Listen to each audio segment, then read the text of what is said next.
Stop for a moment and take a breath. Think about the last 24 hours. How much of your energy was spent worrying about what other people think? A comment from your boss, a look from a friend, the number of likes on your social media post, the unspoken expectations of your family. We live in a world that is constantly judging, comparing, and demanding. We are taught from birth that happiness comes from external validation. Get the good grades, land the impressive job, earn the approval of others, and so we run on a hamster wheel, chasing a version of happiness that always seems just out of reach, leaving us exhausted, anxious, and feeling like imposters in our own lives. What if everything we've been taught about happiness is wrong? This is the earth-shattering question posed by The Courage to Be Disliked, a book that has become a global phenomenon for a simple reason. It offers a way off the wheel. It's not a gentle self-help guide, filled with comforting platitudes.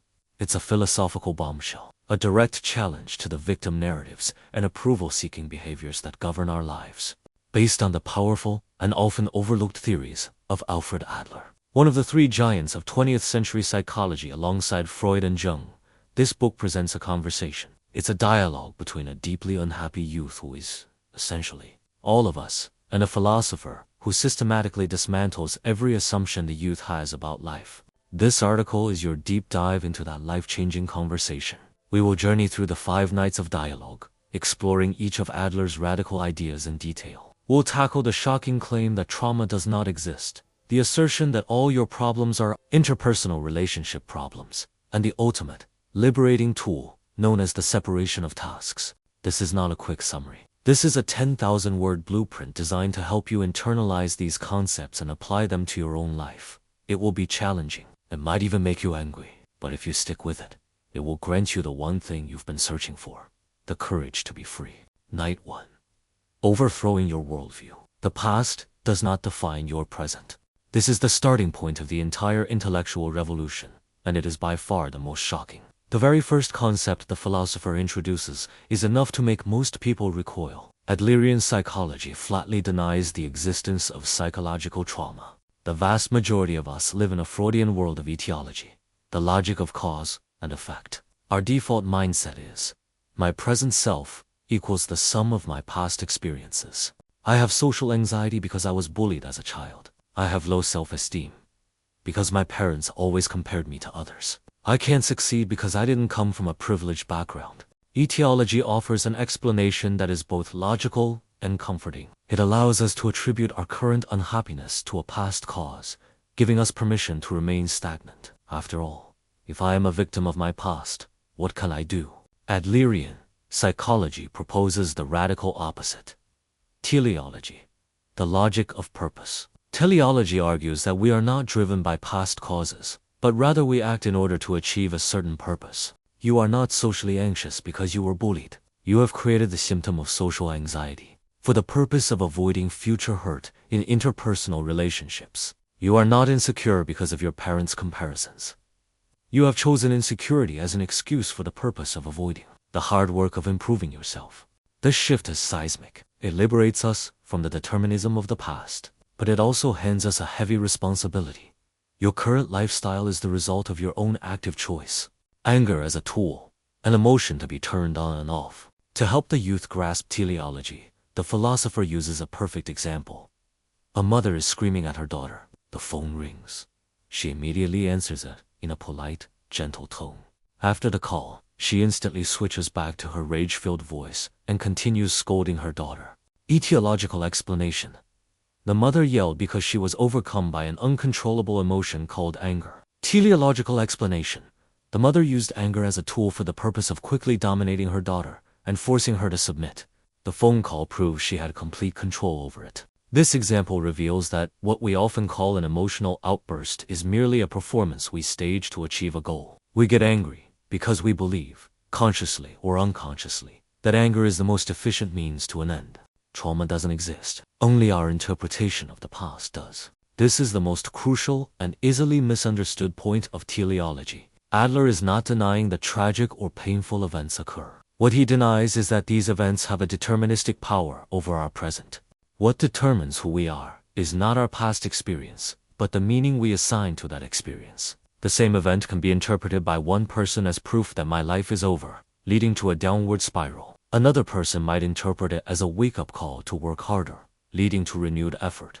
The event itself is neutral. It is the interpretation and purpose we choose that define its impact. So-called psychological trauma is, in Adlerian terms, often a convenient excuse we draw from our past experiences to avoid confronting our present life tasks. This viewpoint, while seemingly cold, is incredibly empowering.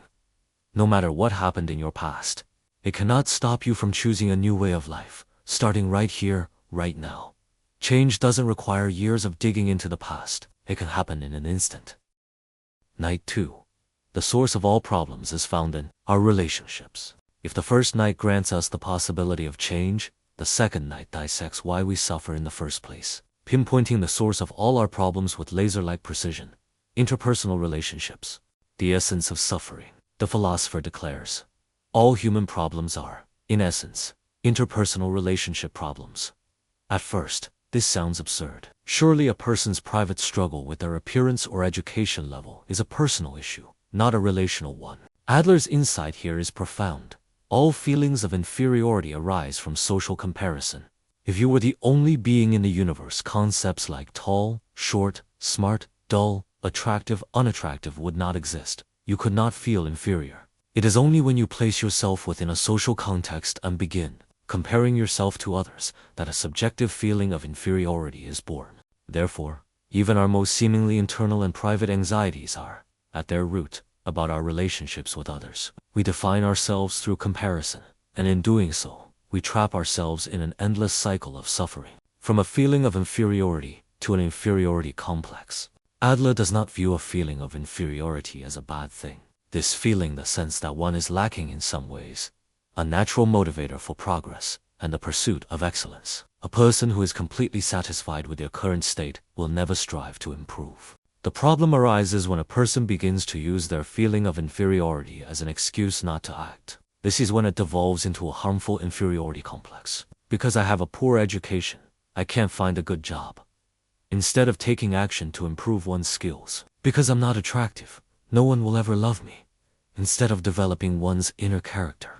The essence of an inferiority complex is the abandonment of action. It is choosing the easier path of using A, therefore B, logic, to justify one's own stagnation in life. The flip side of the inferiority complex is the superiority complex.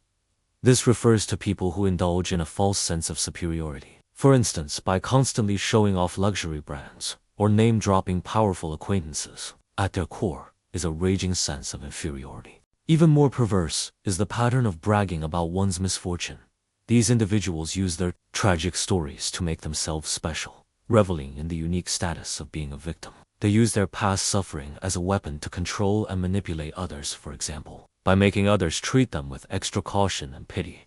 Life is not a competition.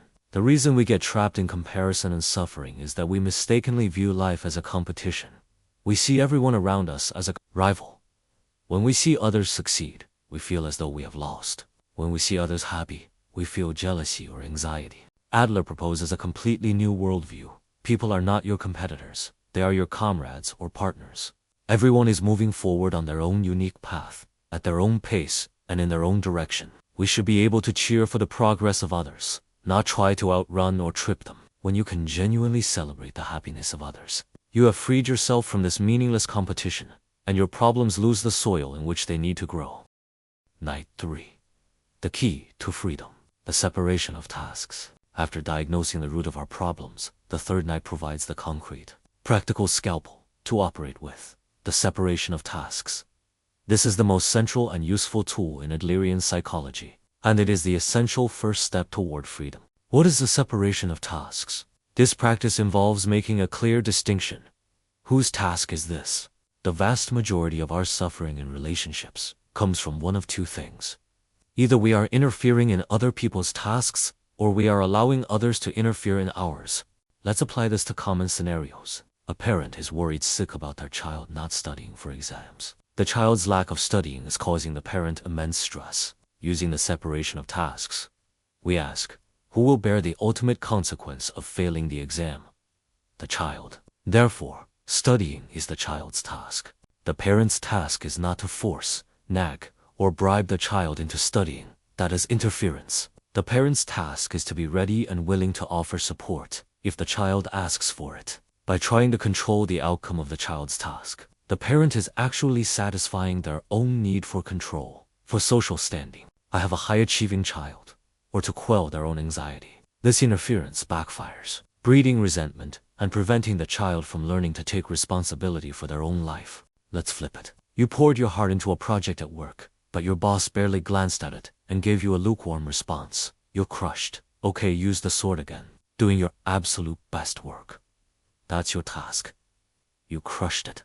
How your boss reacts, that's their task. Maybe they're stressed, maybe they're jealous, maybe they just don't get it. Their reaction belongs to them. Trying to control it is like trying to control the weather. It's a waste of your precious life force. Your job is to do your part with integrity and then let go. The philosopher states this chillingly, but liberatingly.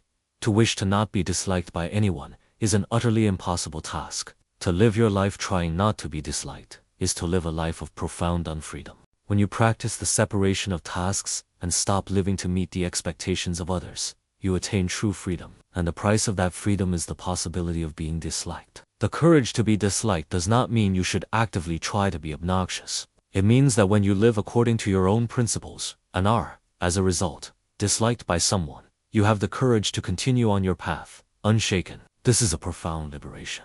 The separation of tasks is the sword that cuts through the tangled knots of our interpersonal problems. How other people evaluate you is their task. You have absolutely no control over it. The only thing you can do is choose the path you believe is best. If someone dislikes you because of your choice, that is a problem for them to solve. It has nothing to do with you. Likewise, you should not interfere in others' tasks. For example, you can offer advice to a friend, but whether they take that advice as their task, you should not feel disappointed or angry if they don't. The constant need for reciprocity in relationships. The idea that I did this for you, so you must do that for me, is a form of interfering in others' tasks and seeking a reward. The separation of tasks requires us to abandon this expectation, thereby granting us peace of mind. Why is it so hard to separate tasks? Because from a young age, we are shaped by an education of reward and punishment. We are taught to constantly seek the approval of others. We study hard and work diligently, often not out of a genuine interest in the task itself, but to win the praise of parents, teachers, and bosses. Adlerian psychology harshly criticizes this need for recognition. You do not live to satisfy the expectations of others. If the axis of your life is meeting others' expectations, you will forever be watching other people's faces, living their lives instead of your own, and ultimately losing yourself. The separation of tasks is the only way to break free from these shackles of approval seeking. Night 4.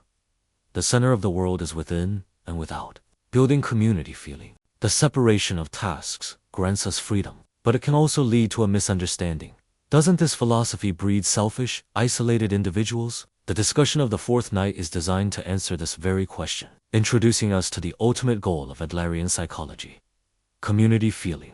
Practicing only the separation of tasks could indeed lead one to become self-centered. This is why the ultimate goal of Adlerian relationships is to build community feeling. Community feeling is defined as seeing others as comrades or partners, and feeling that you have a place among them. It is a sense of belonging, a feeling that it is safe and valuable for me to be here. To achieve this feeling, one must shift the focus of their life from I to we. One must transform their obsession with the self into a genuine interest in others. How large is the community? The community Adler speaks of is vast. It doesn't just refer to your family, school, company, or nation. It encompasses the entire universe, past, present, and future, including all living beings and even inanimate objects. When you feel trapped or distressed by a small community like your workplace, you should listen to the voice of a larger community. For example, if your boss doesn't appreciate you, that is merely a problem within the small community of your company. In the larger community of society or humanity, your worth is not diminished. You can find another job or contribute in another way. There is always a larger community. When you can feel that you belong to this vast cosmic community, any problem within a smaller one becomes trivial. How to build community feeling. The 3 pillars. The philosopher lays out 3 concrete, interconnected steps for building community feeling. A. Self-acceptance. This is not blind self-affirmation, like telling yourself, I'm the best. It is accepting your imperfect self as you are. It means acknowledging your limitations and flaws, and then mustering the courage to change the things that can be changed. For instance, you calmly accept that you are currently a 60 out of 100, and then focus your energy on how to get to 65. Self-acceptance is the foundation for trust and contribution. A person who cannot accept themselves can never truly trust others. B. Confidence in others. This means placing your faith in others without setting any conditions. This is unconditional confidence, not conditional credit, based on collateral or guarantees. For example, you have confidence in your partner, not because you have a guarantee they won't cheat, but because you simply choose to trust. This, too, requires the courage of separation of tasks. You choose to trust. That is your task. Whether the other person betrays that trust is their task. If you are so afraid of betrayal that you cannot trust anyone, you will never form a deep relationship with anyone. It is only through unconditional confidence that true comrade relationships can be built. C. Contribution to others. This is the most crucial part of community feeling. The hallmark of a relationship between comrades is a sense of contribution. Contribution to others means making a tangible or intangible contribution to your fellow partners. Crucially, this contribution is not made in order to seek praise or recognition from others. It is for the sake of your own self-worth. A person can only truly feel their own worth when they feel, I am useful to the community. This contribution does not have to be world-changing. Working diligently, cleaning a public space, caring for your family, even simply existing, is a contribution to those who need you. When you can feel I am of use from these small acts, you are freed from the judgment of others and can attain true happiness. Through self-acceptance, we stop lying to ourselves. Through confidence in others, we build deep connections. Through contribution to others, we find our value and our place in the world. These three pillars form the concrete path to a happy life. Night 5. Dancing through life. Living earnestly in the here and now. In the final night, the dialogue ascends to a philosophical peak, exploring the nature of life itself and how we ought to live it. Life is not a line, but a series of dots. We are accustomed to seeing life as a line stretching from a starting point birth to an end point death. In this mountain climbing mindset, most of our life is spent on the way to a destination, and only reaching the summit is considered meaningful. Adlerian psychology completely rejects this view. It asserts that life is a series of moments, dots, in succession. Our lives exist only in the here and now. The past and future do not exist as realities. To focus on a far-off goal in the future is a betrayal and an exhaustion of the present. For example, a person who wants to be a great violinist and thinks only of winning a competition in the future will experience every practice session today as tedious torment. The philosopher uses a magnificent metaphor. Life should be like a dance. The act of dancing is its own purpose. A dancer is fulfilled in every moment of the dance, not merely when the dance is over. Life should be the same, to live earnestly and fully in the here and now, to make every moment a complete act in itself. That is the meaning of life. For a person who is dancing through life in the here and now, their life is complete and happy, no matter when it might end. Life has no universal meaning, but you can give it meaning. This is not nihilism. What it means is that the meaning of life is not something that is given to you. It is something you must give to it. What you encounter in life has no intrinsic meaning. However, you are free to assign any meaning you choose to your experiences. And how do you give it meaning? The answer is contribution to others. When you decide to dedicate your life to contributing to the community, no matter how ordinary your existence may seem, it will shine with profound meaning. And so, our 5-night conversation comes to a close. We have walked a long and sometimes difficult path together. From the initial shock and anger of that first night to the quiet, expansive clarity of the last. We've wrestled with ideas designed to turn our world upside down, to challenge every story we've ever told ourselves about who we are and what we're capable of. The journey through this book isn't just about learning a new psychology. It's about unlearning a lifetime of fear. It's about realizing that the prison cell we felt trapped in was never locked,